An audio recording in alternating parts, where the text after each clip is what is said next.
Hello दोस्तों, आज हम आपके लिए लेकर आए हैं ओल्ड मूवी, जिसमें एक कपल है, गाय और प्रिस्का, जिनका डाइवोर्स प्रोसेस चल रहा है और इसीलिए अपने बच्चों मैडॉक्स और ट्रेंट को सैड होने से बचाने की कोशिश में वो सब डाइवोर्स से पहले एक फैमिली की तरह वेकेशन पर जा रहे हैं और वो सब एक ट्रॉपिकल रिजॉर्ट में आए हैं।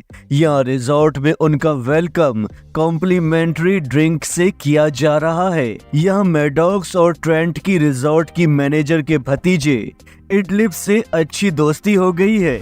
रात में अपने पेरेंट्स को किसी बात पर आर्ग्यू करते सुन दोनों बच्चे इडलिप के साथ मैसेज डिकोडिंग का गेम खेल रहे हैं। अगली सुबह मैनेजर उन्हें एक प्राइवेट बीच के बारे में बताते हुए कहता है कि वो बीच बहुत ही सुंदर है, आप सबको वो बीच जरूर देखना चाहिए।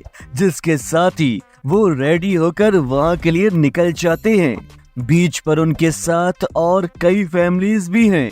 सर्जन चार्ल्स और उनकी बूढ़ी माँ एग्निस, उसकी वाइफ क्रिस्टल और उनकी छोटी सी बेटी कारा, एक और हस्बैंड वाइफ जरीन और पैट्रिसिया, और साथ ही एक रैपर ब्रेंडन जो कि मिड सीज्ड सेडान के नाम से बहुत ही पॉपुलर है। वो भी अपनी गर्लफ्रेंड के साथ यहाँ पर आया हुआ है। वो सब बीच में बहुत ही एंजॉय कर रहे हैं, पर उनकी एक शिकायत भी है कि ये बीच बिल्कुल भी साफ नहीं है, क्योंकि वहाँ पहले आए हुए लोगों के बहुत सारे सामान मिल रहे हैं।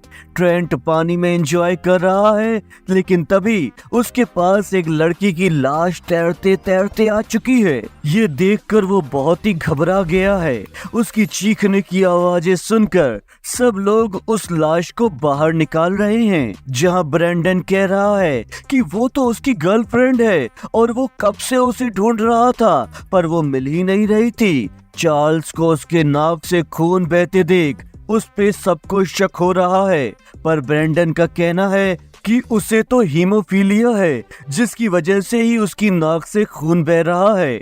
वहाँ उसके साथ अजीबोगरीब चीजें हो रही हैं। एग्निस अचानक डेथ हो गई है। जो भी वहां से बाहर निकलने की कोशिश करता है वो हेडेक की वजह से बेहोश हो जाता है और वहीं पर वापस भी आ जाता है। सभी बच्चे इतनी जल्दी बड़े होकर टीनेजर्स हो गए हैं, जो देखकर उन्हें लग रहा है कि ये बीच उनकी उम्र को बढ़ाता जा रहा है। धीरे धीरे उन्हें अंदाजा हो जाता है कि यहाँ बिताया हर एक घंटा उन्हें 1 साल बड़ा कर देता है। यहाँ पर चार्ल्स गुस्से में ब्रेंडन पर पॉकेट नाइफ से हमला कर रहा है, जो सब तुरंत ठीक होते देख रहे हैं। प्रिस्का को स्टमक में ट्यूमर है, जो चार्ल्स सबकी मदद कर रहा है, क्योंकि अकेले तो उसकी बॉडी कट करते ही हील हो जा रही थी। ब्रेंडन देख रहा है कि बॉडी को डिकम्पोज होने में 7 साल लगते हैं, पर उसकी गर्लफ्रेंड की बॉडी कुछ ही घंटों के अंदर पूरी तरह से डिकम्पोज हो चुकी है। कारा और ट्रेंट अब भी बढ़ रहे हैं और एक दूसरे की तरफ सेक्सुअली अट्रैक्ट होकर इंटीमेट भी हो गए हैं, जिसकी वजह से कारा प्रेग्नेंट है और एक नॉर्मल डिलीवरी के टाइम से ज्यादा जल्दी टाइम बीतने की वजह से उसका बच्चा पेट से बाहर आते ही मर चुका है। वहां से बाहर निकलने की चाहत अब इतनी बढ़ गई है कि टेंशन से चार्ल्स का सिजोफ्रेनिया इतना बढ़ चुका है कि आखिर में वो ब्रेंडन को ही इन सब का जिम्मेदार मानकर उसकी जान लेकर ही मानता है। जरीन वहां से तैरकर रिजॉर्ट पहुंचकर मदद लाने की कोशिश कर रहा है, पर वो डूबकर मर चुका है। कारा पहाड़ों पर चढ़कर पार जाने की कोशिश कर रही है, जिससे कि वो बेहोश होकर गिरकर मर गई है। पैट्रिसिया दौरों की वजह से मर गई है। गाय की आई साइट ब्लर हो गई है और प्रिस्का को कम सुनाई देने लगा है। ट्रेंट और मैकडॉक्स को यहाँ पर एक नोटबुक मिल जाती है, जो देखकर लगता है कि वो यहाँ पहले आए किसी ट्रेवलर की है। इस नोटबुक में लिखा है कि उन्हें यहाँ पर देखा जा रहा है। साथ ही वहाँ आए कई लोगों के नाम और उनकी बीमारी जैसी कई जानकारियाँ लिखी हैं इस नोटबुक में। रात को चार्ल्स का स्किज़ोफ्रेनिक एपिसोड फिर से चालू हो गया है, जिस वजह से अब वो गाय और प्रिस्का को मारने के लिए उनके पीछे पड़ा है। प्रिस्का तो वहाँ से भाग गई है और साथ ही उसके बच्चे भी भागकर एक जगह छुप गए हैं, जहाँ वो देख रहे हैं कि क्रिस्टल का हाइपोसेल्समिया यानी कि शरीर के अंदर कैल्शियम की कमी अब इतनी बढ़ चुकी है कि उसकी हड्डियां टूट रही हैं। और जैसे कि उस बीच में चोट तुरंत ही लगते हील हो जाती थी, उसकी हड्डियां भी तुरंत ही जुड़ती जा रही हैं।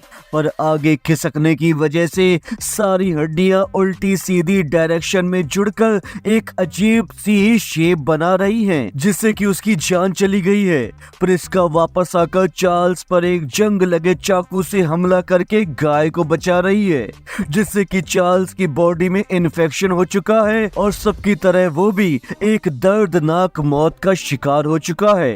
अब बूढ़े हो चुके गाय और प्रिस्का मरने से पहले अपने बीच के सारे गिले शिकवे दूर कर रहे हैं। अगली सुबह तक सिर्फ अब मिडिल एज्ड हो चुके मैडॉक्स और ट्रेंट ही बचे हैं, जो कि सैंड कैंसल बना रहे हैं, जहां उन्हें अचानक इडलिप का डिकोडिंग गेम याद आ रहा है, जो वो टाइम पास के लिए खेल रहे हैं। पर उसमें लिखा मैसेज देखकर वो हैरान हैं। उन्हें जल्दी ही समझ में आ चुका है कि अंडर वाटर कोरल पैसेज के जरिए वो बिना बेहोश हुए वहां से बचकर निकल सकते हैं, इसीलिए तैरना शुरू कर रहे हैं। यहाँ वो बेहोश तो नहीं हो रहे, पर अपने फंस रहे कपड़ों को निकालने में उनकी सांसें जरूर फूल रही हैं।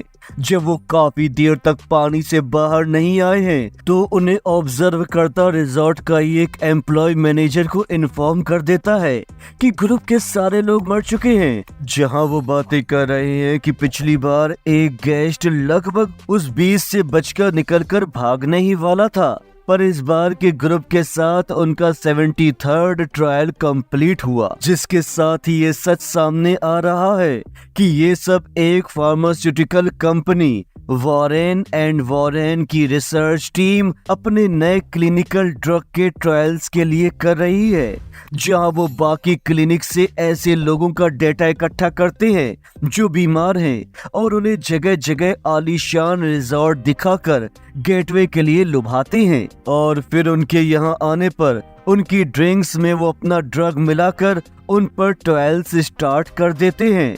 और क्योंकि इस बीच में नेचुरली लोगों की उम्र बढ़ती है, वो उन्हें यहाँ भेजकर अपने सालों चलने वाले टेस्ट को एक ही दिन में पूरा कर देते हैं। रिसर्चर्स एक और ग्रुप के साथ वही करने वाले हैं, पर इससे पहले कि ऐसा हो, मैडॉक्स और ट्रेंट वहां पर आ पहुंचे हैं, जो कि बहुत ही मुश्किल से अंडर वाटर तैर कर बचे थे, और अपने साथ वो नोटबुक भी लेकर आए थे, जो वहां वेकेशन पर आए पुलिस ऑफिसर ग्रेग मिशेल को सबूत की तरह दे चुके हैं, और वहां हो रहे सारे क्राइम का भांडा भी फोड़ चुके हैं। वो दोनों इडलिप को थैंक्स कह रहे हैं, जिसके साथ ही रिजॉर्ट में मौजूद सारे रिसर्चर्स और वॉरेन एंड वॉरेन के ऊपर पुलिस केस होकर ये बात पूरी दुनिया में भी फैल चुकी है, और ग्रेग ट्रेंट और मैडॉक्स को उनकी आंटी के पास भेज देते हैं, जिसके साथ ही ये फिल्म यहीं पर खत्म हो जाती है। दोस्तों, आपको ये फिल्म कैसी लगी? चैनल को सब्सक्राइब करके, वीडियो को लाइक करके और कमेंट बॉक्स में अपने विचार लिख के ही जाइएगा। मिलती है अगली बार एक नई मनोरंजक कहानी के साथ। तब तक के लिए अलविदा।